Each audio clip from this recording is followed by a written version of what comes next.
Have you missed a great shot because the subject was out of focus? Are you tired of the back pain shooting flat lays with a handheld camera?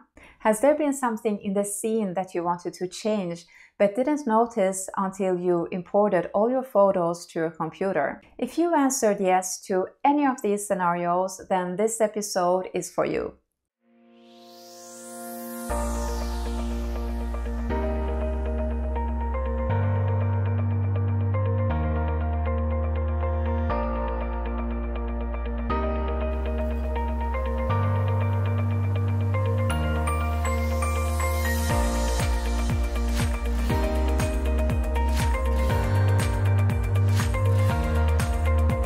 Hi, my name is Solly. Welcome to my studio. Do you know how much you can improve your workflow and the quality of your photos by simply connecting your equipment?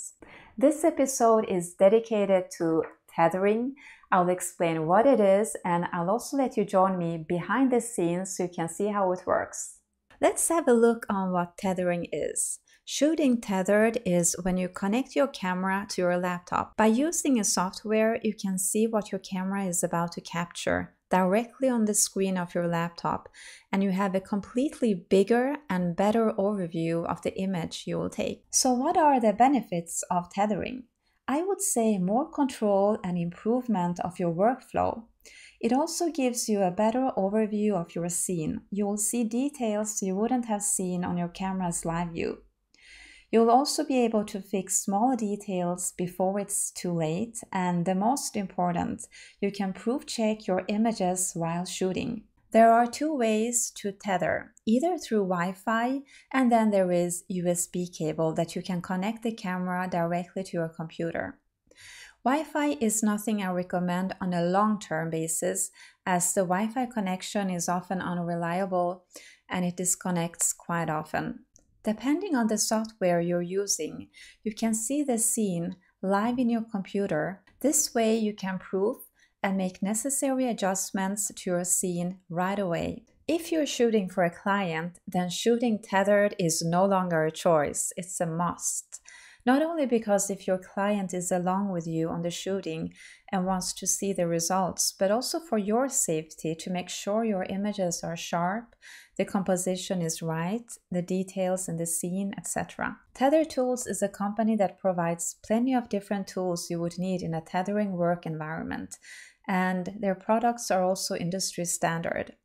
I've been using their USB cable to connect my Nikon D850 to my laptop, and recently Color Confidence sent me a USB-C cable to use for my Nikon Z6, but also Aero Table and JerkStopper from Tether Tools to review.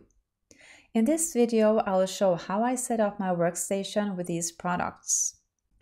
A question I often get is, can you use a normal USB cable? The short answer is yes. But there are differences between the USB cable from Tether Tools that is adapted for tethering and a normal USB cable. I would say that the USB cables from Tether Tools are more of a higher quality. They are robust thanks to the fact that they are shielded and plated, protecting the cable from interventions of external signals, which is very important when you're doing tethering. Let's have a look on the products I would recommend for a basic setup of a workstation. The tool number one for tethering is a USB cable. The USB cable will be used to connect your camera to your laptop. When choosing the cable, there are two things you need to have in mind. First, check the USB port of your camera and your computer and make sure to order the right cable.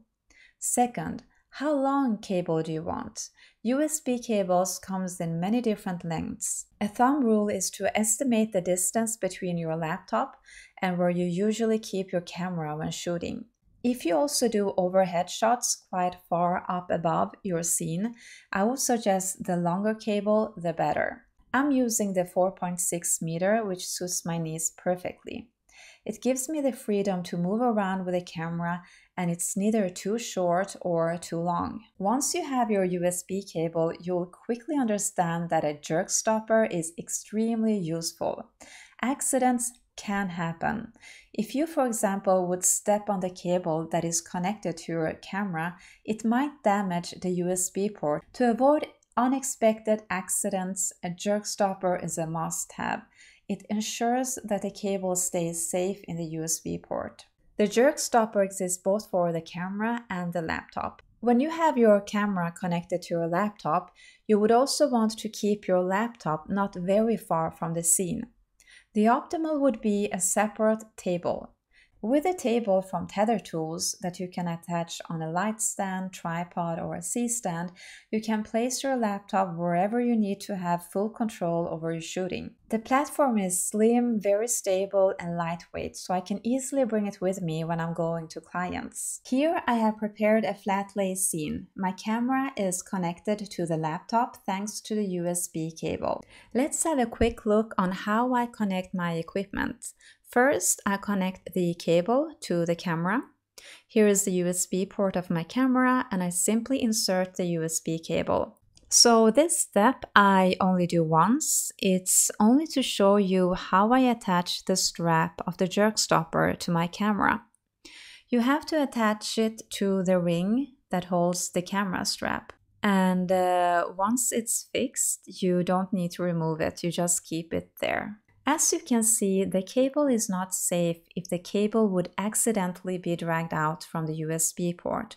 So that's why it's important to attach it to the JerkStopper, which I'm doing right here. Now, once it's fixed, it's perfectly safe. And you can see that when I'm trying to drag it, and the JerkStopper prevents it to be dragged out from the USB port. Then I attach the cable to my laptop.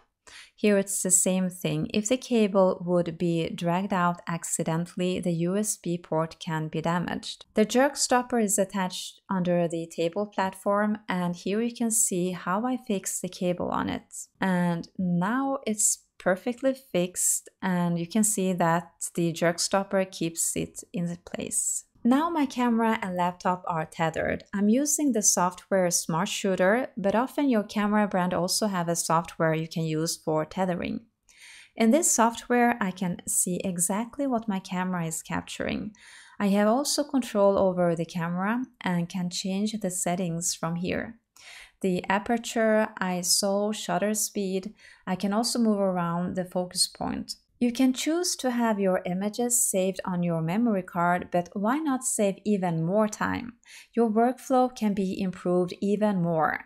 By creating a folder on your laptop, you can let your photos be saved there through the software and tell Lightroom to pick them up from there right away and save them in another folder in Lightroom. This way, you won't need to import your photos manually from your camera to Lightroom. To do this, you simply follow these steps. First, create a folder for your tethered images. In your software, here I show how it works in Smart Shooter. You go to Preferences and let the software put the tethered images there. Then I go to Lightroom. Under File, Auto Import, I click on Auto Import Settings, and there I set Watched Folder to the new folder that I have created, and also select the folder where I want Lightroom to move them to. You can also make other settings below, and when you're done, you click on OK. That's it. This is how it works practically. I've opened the new folder so you can see where the tethered images goes. And I click on Shoot, and from there, Lightroom picks it up to the folder you have set it for. And as you can see, the image is now in Lightroom, and you can start editing the image right away or simply make a proof check. As you could see, this cable brings magic. Connecting your equipment will not only improve your workflow, but also taking your photos to a higher level when you have more control. If you have any questions, feel free to drop a comment to the video below and I'll get back to you. Thanks for watching, and I hope to see you soon.